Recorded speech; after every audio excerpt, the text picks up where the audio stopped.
Bhajap one side बसतंय. हे आहे महानगरपालिका निवडणुकांची मतमोजणी सुरू झाल्यानंतर पहिल्या 2 तासात दिसलेलं चित्र. कारण मुंबई, पुणे, पिंपरी चिंचवड या महत्त्वाच्या महानगरपालिकांमध्ये भाजप आघाडीवर आहे, तर काही ठिकाणी घासून फाईट सुरू आहे. तर मुंबईपासून अनेक ठिकाणी विजयी उमेदवारांची संख्या आणि नावं सुद्धा पुढे येत आहेत. मतमोजणीच्या दुसऱ्या तासानंतर कुठून कोण आघाडीवर आहे, कोण विजयी झाले, कुठं घासून फाईट सुरू आहे, पाहूयात या व्हिडिओमधून. नमस्कार, मी चिन्मय आणि तुम्ही पाहताय बोलभिडू. मुंबई महानगरपालिकेत भाजप आणि शिंदेची शिवसेना ही महायुती आघाडीवर आहे. मुंबईतल्या 227 जागांपैकी भाजप 35, शिंदेची शिवसेना 13 जागांवर आघाडीवर आहे. तर ठाकरेंच्या शिवसेनेला 21 जागांवर, मनसेला 6 जागांवर आघाडी मिळाल्याचं दिसतंय. तर काँग्रेस वंचित आघाडीला 3 जागांवर, शरद पवारांच्या राष्ट्रवादीला 0 जागांवर, अजित पवारांच्या राष्ट्रवादीला 1 जागेवर, तर इतरांना 6 जागांवर आघाडी मिळाली आहे. मुंबईत भाजपच्या तेजस्वी घोसाळकर यांचा प्रभाग क्रमांक 2 मधून विजय झाला. अभिषेक घोसाळकर यांच्या निधनानंतर आणि तेजस्वी घोसाळकर यांनी भाजपमध्ये प्रवेश केल्यानंतर ही जागा ठाकरे गटासाठी प्रतिष्ठेची होती. याशिवाय काँग्रेस उमेदवार आशा काळे यांनी वॉर्ड क्रमांक 182 मधून विजय मिळवला. प्रभाग क्रमांक 1 मधून शिंदे गटाच्या उमेदवार रेखा यादव यांचा विजय झाला. तर प्रभाग 135 मधून भाजपचे नवनाथ बन विजयी झालेत. मुंबईत वॉर्ड क्रमांक 165 मध्ये काँग्रेसचे अशरफ आझमी विजयी झालेत. त्यांनी राष्ट्रवादी काँग्रेसचे नेते नवाब मलिक यांचे भाऊ कप्तान मलिक यांचा पराभव केला. अशरफ आझमी यांना 7782 मतं, तर कप्तान मलिक यांना 4863 मतं मिळाली. दक्षिण मुंबईत भाजपनं खातं उघडले. वॉर्ड क्रमांक 214 आणि 215 मधून भाजप उमेदवार अजय पाटील आणि संतोष भाले विजयी झालेत. मुंबईत अरुण गवळीची मुलगी योगिता गवळी यांचा 207 मतांनी पराभव झाला. तिथे भाजपचे उमेदवार विजयी झालेत. पुणे महानगरपालिकेत सुद्धा भाजपला आघाडी मिळाल्याचं चित्र आहे. सध्या 165 जागांपैकी 50 जागांवर भाजपला आघाडी आहे. तर अजित पवारांची राष्ट्रवादी 8 जागांवर पुढे असल्याचं चित्र आहे. काँग्रेसला 2 जागांवर आघाडी आहे. तर शिंदेची शिवसेना 2 जागा, शरद पवारांची राष्ट्रवादी 3 जागांवर पुढे आहे. पुण्यात प्रभाग क्रमांक 20 मध्ये भाजपचे राजेंद्र शिळीमकर, तन्वी दिवेकर आणि मानसी देशपांडे विजयी झालेत. तर राष्ट्रवादी काँग्रेसचे गौरव घुले सुद्धा विजयी झालेत. त्यांनी भाजपचे महेश सुंदे यांचा पराभव केला. पुण्यात काँग्रेसचे प्रशांत जगतापही विजयी झालेत.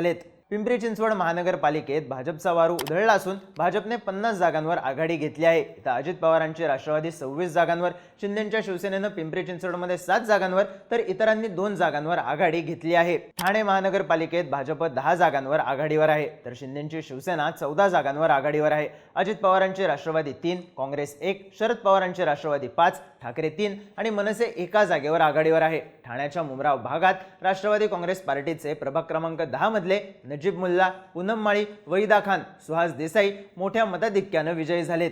छत्रपती संभाजीनगरमध्ये भाजप 18 जागांवर, शिंदेची शिवसेना 11 जागांवर, अजित पवारांची राष्ट्रवादी 2 जागांवर, काँग्रेस 4 जागांवर, ठाकरेंची शिवसेना 7 जागांवर, शरद पवारांची राष्ट्रवादी 1 जागेवर, तर इतर 12 जागांवर आघाडीवर आहेत. लातूरमध्ये 70 जागांपैकी भाजप 9 जागांवर, काँग्रेस 16 जागांवर, तर इतर 3 जागांवर आघाडीवर आहेत. जालना महानगरपालिकेत भाजप 6 जागांवर आघाडीवर आहे. तर एका ठिकाणी अपक्ष पुढे आहेत. जालन्यामध्ये रावसाहेब दानवेंचे भाऊ भास्कर दानवे विजयी झाले असून भास्कर दानवे यांच्या पत्नीचा सुद्धा विजय झाला आहे. परभणीमध्ये 65 जागांपैकी भाजप 8 जागांवर आघाडीवर आहे. ठाकरेंची शिवसेना 15 जागा, अजित पवारांची राष्ट्रवादी 1 जागेवर, तर काँग्रेस 3 आणि इतर 2 जागांवर आघाडीवर आहेत. नांदेडमध्ये 81 जागांपैकी भाजप 26 जागांवर आघाडीवर आहे. तर शिंदेची शिवसेना 10 जागांवर आघाडीवर आहे. इतर ठाकरेंच्या शिवसेनेला 2 जागा, अजित पवारांची राष्ट्रवादी 5 जागांवर, काँग्रेस 10 जागांवर, तर इतर 20 जागांवर आघाडीवर आहेत. नागपूरमध्ये 151 जागांपैकी भाजप 74 जागांवर आघाडीवर आहे. तर शिंदेची शिवसेना 1, अजित पवारांची राष्ट्रवादी 1, ठाकरेंची शिवसेना 1 जागेवर आघाडीवर आहेत. काँग्रेस 25 जागांवर आघाडीवर असून नागपूरमध्ये भाजपची सत्ता बसली आहे. नागपुरात प्रभाग 11चे भाजप उमेदवार भूषण शिंगणे पहिल्या फेरीच्या मतमोजणीनंतर पिछाडीवर आहेत. या प्रभागात काँग्रेसचे सर्व 4ही उमेदवार आघाडीवर आहेत.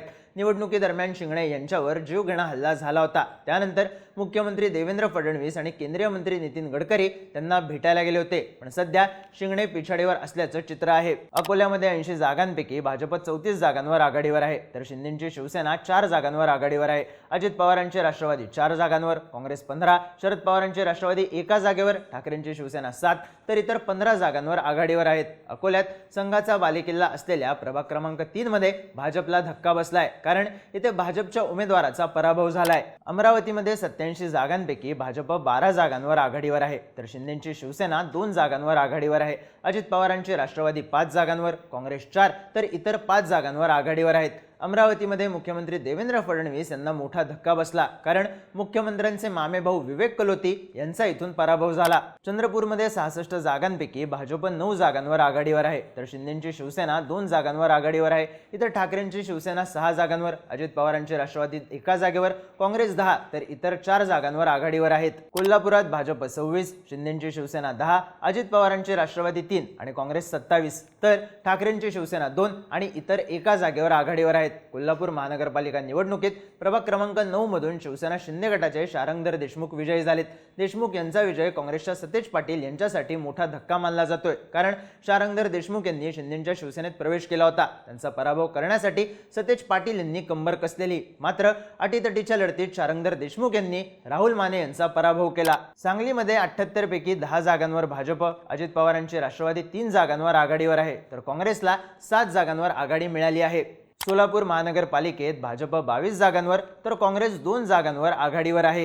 इचलकरंजीमध्ये भाजप 15 जागांवर, शिंदेची शिवसेना 1 जागेवर, अजित पवारांची राष्ट्रवादी 1 जागेवर तर शिवशाहू आघाडी 12 जागांवर आघाडीवर आहे। धुळ्यामध्ये भाजप 16 ठिकाणी आघाडीवर आणि शिंदेची शिवसेना 2 जागांवर आघाडीवर आहे, तर जळगावात भाजप 20 जागांवर आघाडीवर असून शिंदेची शिवसेना 15 तर अजित पवारांची राष्ट्रवादी 1 जागेवर आघाडीवर आहे। जळगावच्या प्रभाग क्रमांक 14 मधून भाजपचे 4 उमेदवार विजयी झाले आहेत। जयश्री महाजन, सुनील महाजन, राब याबी खान आणि ऋतिक ढेकळे अशी विजयी उमेदवारांची नावे आहेत। महत्त्वाचं म्हणजे माजी महापौर जयश्री महाजन आणि त्यांचे पती सुनील महाजन यांनी निवडणुकीपूर्वी शिवसेना ठाकरे गटातून भाजपमध्ये प्रवेश केला होता। मालेगावात भाजप 4, शिंदेची शिवसेना 15, अजित पवारांची राष्ट्रवादी 0, काँग्रेस 2, शरद पवारांची राष्ट्रवादी 0 आणि इतर 18 जागांवर आघाडीवर आहेत। अहिल्यानगरमध्ये भाजप 8 जागांवर आघाडीवर आहे, शिंदेची शिवसेना 3, अजित पवारांची राष्ट्रवादी 13 जागांवर आघाडीवर आहे, तर ठाकरेंची शिवसेना 1 जागेवर आघाडीवर आहे। नाशिकमध्ये भाजप 13, शिंदेची शिवसेना 7 जागांवर आघाडीवर आहे, इतर ठाकरेंच्या शिवसेनेला 3 जागा तर मनसेला 1 जागेवर आघाडी मिळाली आहे। नाशिकमध्ये शरद पवारांची राष्ट्रवादी 0 जागा, अजित पवारांची राष्ट्रवादी 2 जागांवर, काँग्रेस 3 तर इतर 4 जागांवर आघाडीवर आहेत। कल्याण डोंबिवलीमध्ये भाजप 28, शिंदेची शिवसेना 16 जागांवर, ठाकरे 2 तर मनसे 4 जागांवर आघाडीवर आहे। कल्याण डोंबिवलीत मनसेचे प्रल्हाद म्हात्रे हे विजयी झालेत।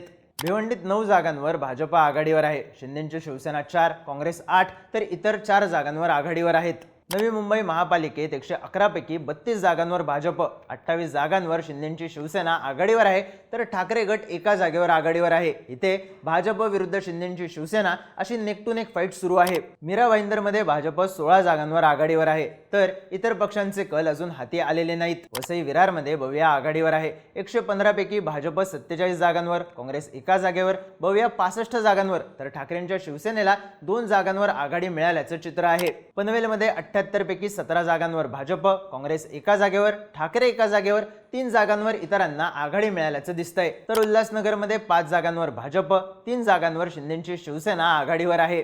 सध्या सुरू असलेल्या निकालावर प्रतिक्रिया देताना भाजपचे मंत्री चंद्रकांत पाटील म्हणाले की ठाकरे बंधू एकत्र आले किंवा काँग्रेस आणि राष्ट्रवादीनं हातमिळवणी केली तर ते जनतेच्या हिताचं नाही। लोकांना समजलं आहे की हे त्यांच्या स्वार्थासाठी आहे। मुंबईत भाजपला 90 जागा मिळतील आणि शिवसेनेला 40 जागा मिळतील। ही संख्या वाढू शकते पण कमी होणार नाही।